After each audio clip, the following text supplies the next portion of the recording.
तव कथामृतं तप्तजीवनं कविभिरीडितं कल्मषापहं श्रवणमंगलं श्रीमदाततं भुवि गृह्णन्ति ये भूरिदा जनाः।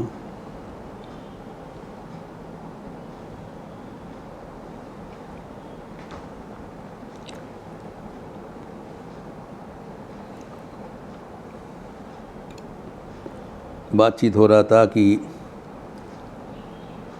ठाकुर के संस्पर्श में आने से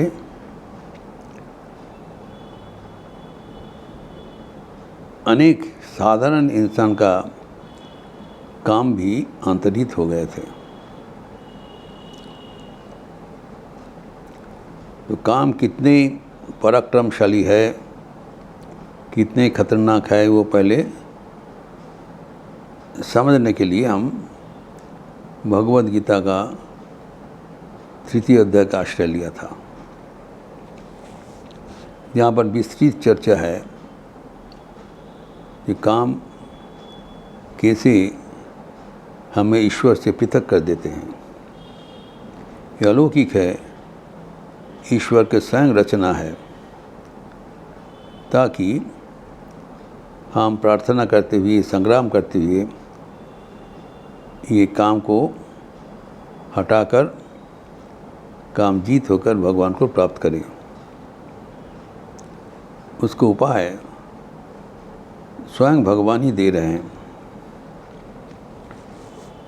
पहले बताया काम का निवास कहाँ है, ताकि हम पैशन, लस्ट को सही ढंग से जानकारी हो सके हमारे, एवं उसका मुकाबला कर सकें। तो परिष्कार बताया कि इंद्रियां, मन और बुद्धि एवं अहम में इसका निवास है। हम देखें भगवद गीता का 3 अध्याय का 40वां श्लोक में जो पदार्थ फिर इंद्रियां, मन, बुद्धि एवं अहंकार, ये 5 जगह में काम का निवास है।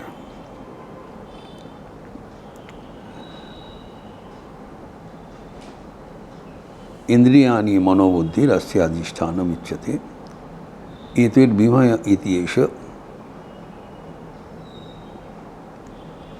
ज्ञानमवृत्य देहिनाम।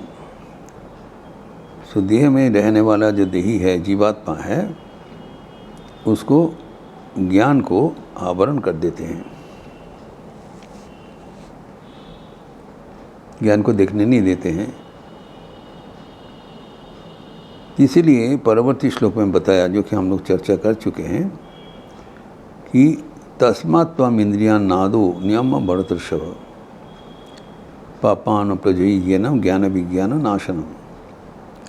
अतएव एक काम को मुकाबला करने के लिए पहले इंद्रियां का नियमन करना जरूरी है, क्योंकि ये इसको जो करण है, काम काज करण है, वो ये 5 चीज़ में बैठे हैं, एवं इंद्रियां का माध्यम से वो काम से हमें मोहित कर देते हैं। इंद्रिय द इंस्ट्रूमेंट।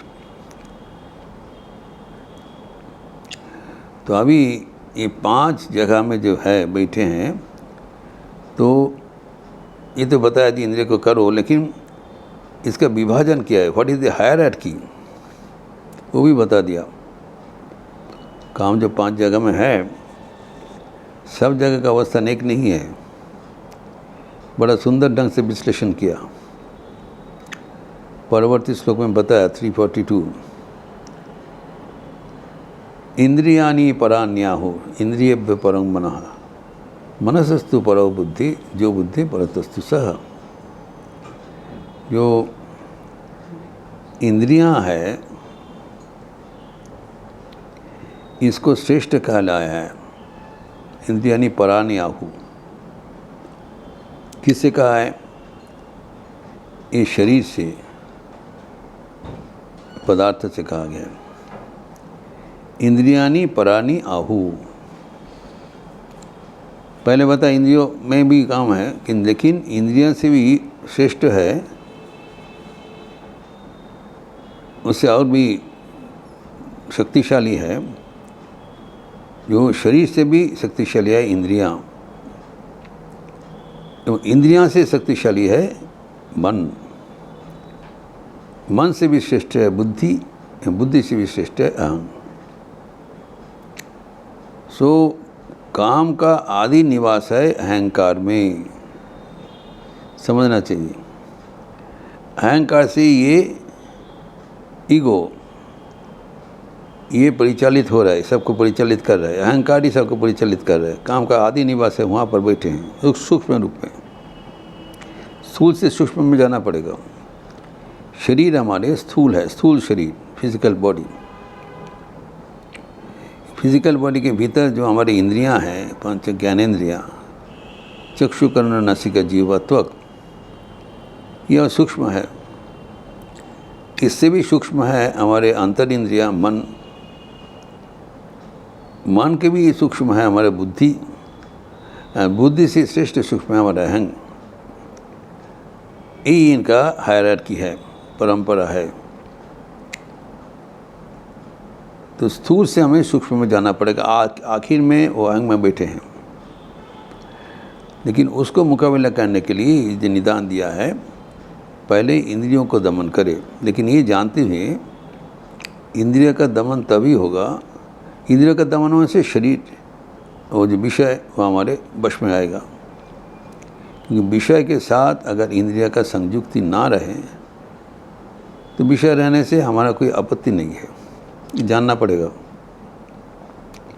तो शरीर को कष्ट देने का कोई फ़ायदा नहीं है। We always condemn the environment, this body and the objects which allure us. Objects do not allure us. वस्तु, ये पदार्थ हमें प्रलोभित नहीं करता है।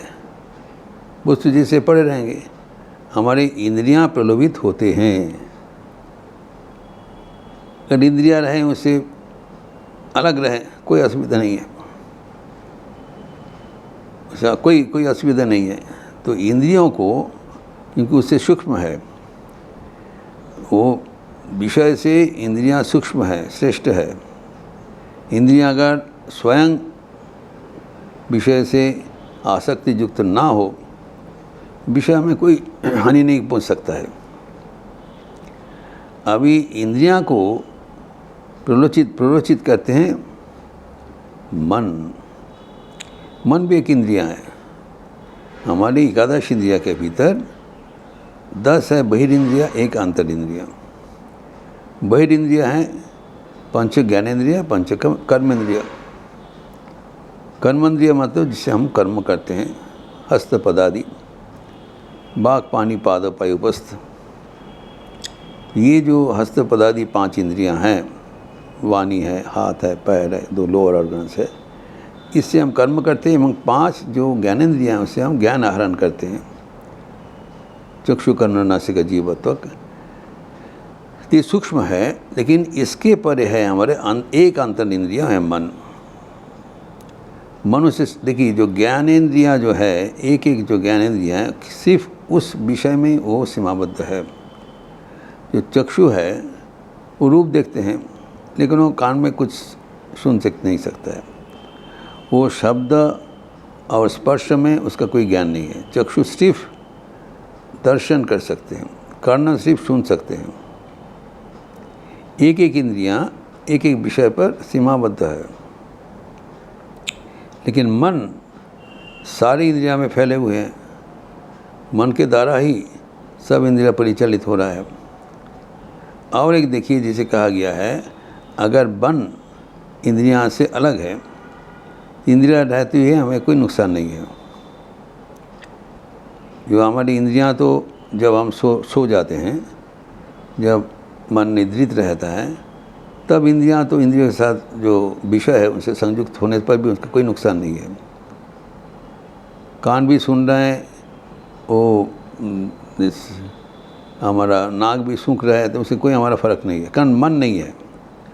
Mind is the connecting link. तो मन का संयुक्ति से ही तो विषय भोग होता है। अर्थात जो इंद्रियां हैं चक्षु कर्ण नासिका जीव तक, वो मन से परिचालित हो रहा है, मन उसको ऊर्ध्व है। मन का भी परिचालक है बुद्धि। तो हमारे जो अंतःकरण है उसको ये 4 विभाजन है, जो इंद्रियां को अलग कर दिया तो मन बुद्धि अहंकार।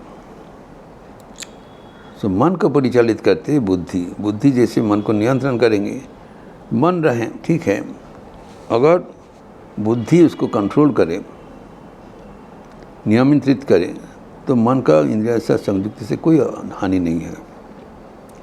ये भगवान इसी विश्लेषण कर रहे हैं ताकि हम समझ सके ये कैसे हम काम को मुकाबला कर सकें। What should be our technique to control this enemy? तो अगर बुद्धि की ओर से अगर हम मन को नियंत्रण कर सकें, क्योंकि ये बुद्धि के परे है, मन के परे है, इज मोर पावरफुल। बुद्धि वीट हमें भगवान दिया है, उसमें विवेक है। अगर विचार करें, बुद्धि का है दो विभाजन, विवेक एवं वैराग्य। विवेक मतलब डिस्क्रिमिनेशन, सत असत विचार। मन में विचार नहीं है। मन जो हमारे जो इंद्रिया के साथ युक्त होकर मन उसमें संकल्प विकल्पात्मक करते हैं। मन प्रिपेयर से सेट ऑफ ऑल्टरनेटिव्स। मन का बुद्धि नहीं है। निर्णयात्मक धनी मन का नहीं है। बुद्धि विचारशील है, विचार करते हैं विवेक के माध्यम से। That is the most powerful tool in us by which we can control our organs. तो बुद्धि निर्णायक है। बुद्धि का प्रधान अस्त्र है विवेक। विवेक अगर जागृत रहेगा तो हमें कोई नुकसान नहीं होगा। विवेक बता देंगे क्या करना उचित है, क्या करना अनुचित है। उस अनुसार मन इंद्रियों को निर्देश देगा और हमारी सारी चीज़ सही हो जाएगा। विवेक मतलब जो चीज़ करना उचित है, जो ये बता देगा। उचित अनुचित कैसे कहते हैं? जो टिकने वाला है और जो अनिश्चित है, जाने वाला है, विवेक हमें बता देते हैं। ये बराबर रहेंगे, इससे युक्त हो जाओ, दैट इज़ परमात्मा। और संसार का बाकी चीज़ वो प्रतिक्षण परिवर्तनशील, वो कभी टिकेगा नहीं, उससे दूर रहो। ये जो जांच, ये हमारे विवेक बताता है, क्योंकि बुद्धि के भीतर है। वो विवेक जिसे बता दिया, तब बुद्धि के अनुसार मन को नियंत्रण कर सकते हैं। लेकिन जो नियंत्रण करने का, जो विचार करने के बाद भी कभी कभी हम उसमें क्रियाशील नहीं हो पाते हैं।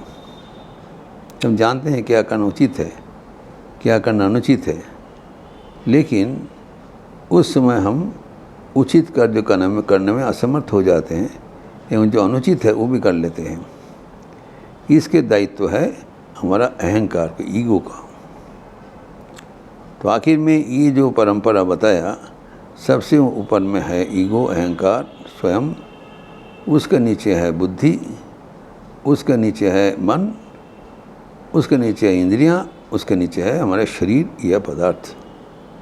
इस परंपरा के अनुसार अगर हम चीज़ को देखें, काम का पर्यालोचना करें, तब काम को दमन करना इतना कठिन नहीं होगा। इस चर्चा को और भी आगे बढ़ाते हुए हम अगले दिन इसका विस्तार करेंगे। ओम शांति शांति शांति। हरि ओम तत्सत। श्री राम कृष्णार्पणमस्तु।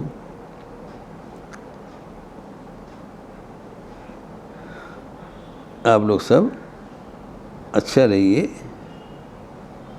स्वस्थ रहिए, आनंद में रहिए। नमस्कार।